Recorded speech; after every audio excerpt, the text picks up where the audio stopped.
She said, "My student loans are our problem now." I said, "Of course we are a team." Then I pulled a credit report on the student loan she took out last month. Her jaw dropped when I asked to see her new car. Original post. I, 32, male, thought I knew everything about my girlfriend Raven, 29. We had been together for 3 years, living together for 1, talked about marriage, kids, the whole future. Then she hit me with the student loan conversation. We were doing monthly budgets last week. I am big on financial planning, spreadsheets, tracking expenses, all that nerdy stuff. Raven usually zones out during these talks, but this time she was engaged. So, I need to add something to our budget. Sure. What is up? My student loans are coming out of deferment? The payments start next month. Oh, okay. How much are we talking? $650 a month. That is significant, but we can work with it. Here is the thing. I cannot afford it on my salary alone. She worked as a marketing coordinator, made decent money, but not great. I am a financial analyst, make about twice what she does. Me. How much can you cover? Maybe 200 if I cut back on some things. So, you need help with 450 a month. Well, I was thinking, we are planning to get married, right? My student loans are our problem now. We are a team. The way she said it rubbed me wrong. Not asking for help, just declaring it was our problem. But I loved her. Wanted to support her. Me? Of course. We are a team. Let me see the loan details so I can factor it into our budget. Oh, I do not have all that handy. Just trust me, it is 650. I need to see interest rates, terms. Maybe we can refinance. Getting defensive. Why are you making this complicated? Do you not trust me? Red flag, but I let it slide. Just send me the loan server info when you get a chance. She changed the subject. Next few days, every time I asked about the loan details, she had an excuse. Left the papers at work. Website was down. Forgot her password. Meanwhile, I noticed something. We lived in an apartment complex with assigned parking. Last Tuesday, there was a new car in the visitor spot. Black Mazda CX-5. Temporary tags. Saw Raven walking near it that evening. Me. Someone got a new ride. Raven. Yeah. Must be visiting someone, except it was there the next morning and the next. Always in visitor parking. Moved every few days to avoid towing. Friday afternoon, I was working from home. Saw Raven through the window walking to the Mazda. She got in, drove away. My stomach dropped, but I stayed calm. Maybe she was borrowing it. Maybe. No, I knew. That evening, I did something I had never done before in our relationship. I pulled her credit report. We had given each other permission a year ago, when we were apartment hunting. Never revoked it. Never thought I would need to use it. There it was. Auto loan, TZD, T's last teen, TEVN last month, 32,000. Monthly payment 650. No student loans on the report at all. I sat there staring at the screen. 3 years together, living together, talking about marriage, and she was running a con on me. When she got home, I had my laptop closed, dinner ready. Normal evening. Hey babe, good day. Pretty good. Yours exhausting? This project is killing me. We ate, watched television, normal couple stuff inside. I was calculating my next moves before bed.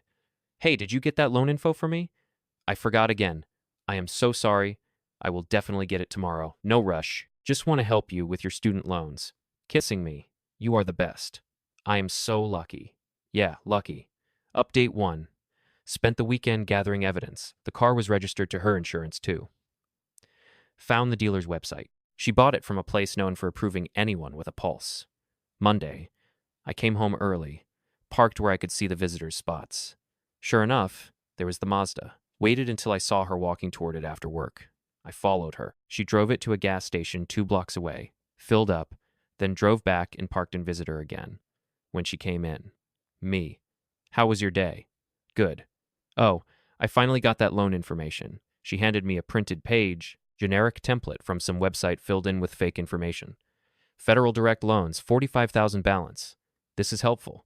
Your credit must have taken a hit from this much debt. Oh, yeah, my score is not great. That is why I need your help. What is your score now? Like 650-ish? Actually, it is 712. Freezing. How do you know my credit score? Same way I know about the Mazda. The color drained from her face. I what Mazda? The one you bought last month. The one parked in visitor spot B12. The one you drive to the gas station because you do not want me to see it. That Mazda. She tried to recover. Okay, I can explain. Please do. I needed a car. My old one was falling apart. The Honda that runs perfectly fine, it has 150,000 miles and runs perfectly fine. We had it serviced 2 months ago. Clean bill of health. I deserve something nice. I work hard. So, you lied about student loans to get me to pay for your car. It is not like that. What is it like then? tears starting. I knew you would say no if I asked for help with a car payment. So, you committed fraud instead. Fraud? Do not be dramatic. I just bent the truth. You created fake loan documents. That is not bending. That is breaking. She went through the whole manipulation playbook. Tears, anger, bargaining, gaslighting. Raven, you are overreacting. Couples help each other. Couples do not lie to each other. I was going to tell you when, after I'd paid for 6 months. A year. You make so much more than me. 450 is nothing to you. There it was. The entitlement. Me. It is not about the money. It is about the lie. Fine. I am sorry. I will return the car. Me. Can you? What about the depreciation? The fees? Raven, I do not know. Me? You did not think this through at all, did you? She had not. Turns out she had put zero down, taken a 72-month loan at 18% interest because her credit was not that bad but was not great. She would be underwater on that loan for years. Update 2. After the confrontation, Raven went into damage control mode, but not the way you would expect. Instead of apologizing, she doubled down. First, she tried to make me the bad guy, told her friends I was financially controlling and monitoring her spending, conveniently left out the whole fraud part. Her best friend, Sage, called me. Sage, Raven is really upset. She says you are being controlling about money. Me. Did she mention she lied about having student loans? What? Me? Ask her about the Mazda. Click. Sage hung up. Called back an hour later. Sage. Holy crap. She lied about student loans. Me? Yep.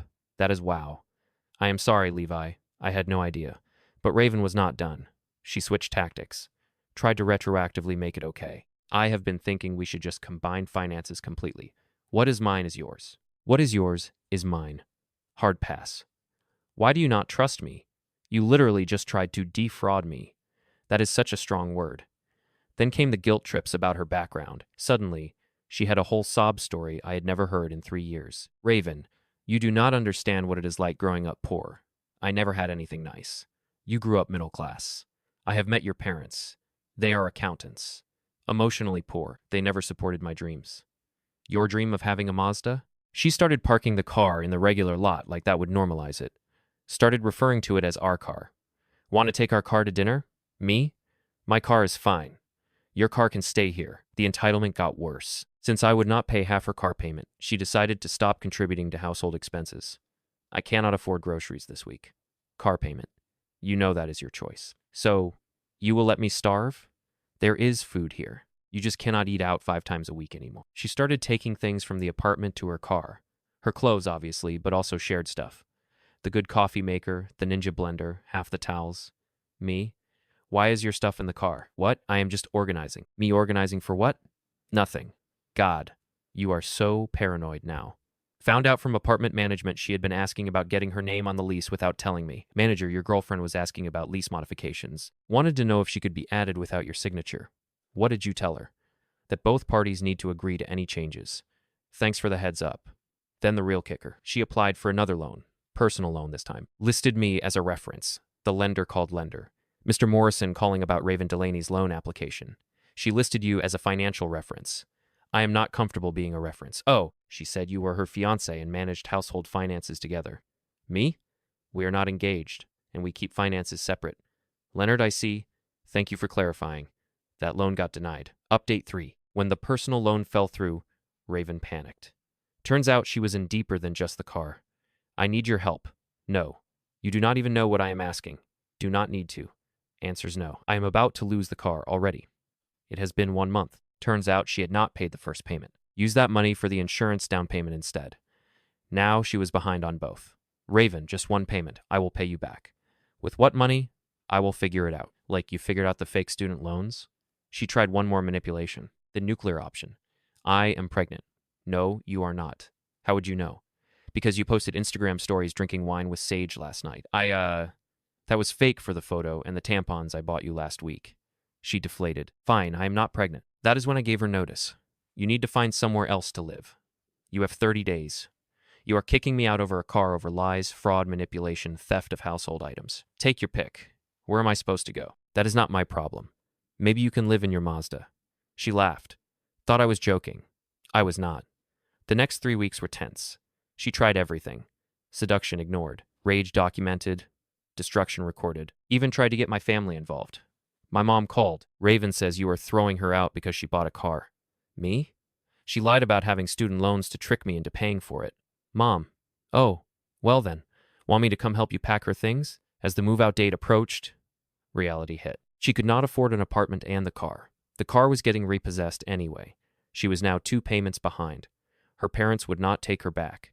You are nearly 30. Figure it out, her mom told her. Sage could not help. Studio apartment. The other friends she had lied to were not interested. 3 days before move-out, the car got repossessed. She came home hysterical. Raven, they took my car in front of everyone at work. Me. Sounds embarrassing. I need $2,000 to get it back. No. You are really going to let them take my car? It is not your car anymore. It is the bank's. Final update. Moving day arrived. Raven had found a room to rent. Sketchy Craigslist situation, but better than nothing. Her stuff was packed. Her credit was destroyed. Her car was gone. Her relationship was over. As she loaded boxes into her friend's truck, the friend who still had a car, she tried one last time. This is really it. 3 years gone because of one mistake. One mistake? You lied for months, created fake documents, tried to steal household items, applied for loans using my name. That is not one mistake. That is a pattern. I just wanted something nice. Then you should have bought something you could afford. You could have helped me. I would have, if you had asked honestly. We could have looked at cars together. Found something in your budget. Maybe I would have helped with a down payment as a gift. But you did not ask. You lied. She left crying. Posted on social media about starting fresh and leaving toxic relationships. Fine by me. The real kicker came 2 weeks later. Got a call from a collections agency collector looking for Raven Delaney regarding a Mazda financial account. Me? She does not live here anymore. Are you Levi Morrison? Me? Yes. Collector? She listed you as a co-signer. I never co-signed anything. Collector, we have your signature. My blood ran cold. But then, except the signature does not match our verification records. Did you sign this document? No. She must have forged it. That is what we suspected. We will need to involve law enforcement. Turns out she tried to forge my signature on the loan documents. Did a terrible job. Bank's fraud department caught it, but processed the loan anyway under just her name. Now they were building a case. Last I heard, she was facing charges for forgery and fraud. The car debt was hers alone, but now with criminal complications. Her credit was destroyed. She lost her marketing job when the legal issues surfaced. Living in that sketchy room, taking bus to a retail job. Meanwhile, I have been in therapy, dealing with the trust issues this whole thing created. Dating again, slowly, being very upfront about financial expectations. Funny thing is, if she had just been honest, we probably could have worked something out. I make good money. I loved her. I would have helped her get a reasonable car. But she did not want help. She wanted a sucker. Found out I was not one. The Mazda. Saw it at a used car lot last month. Already marked down 30% from what she paid. Window sticker said, "Great deal. Low miles." Yeah, real great deal.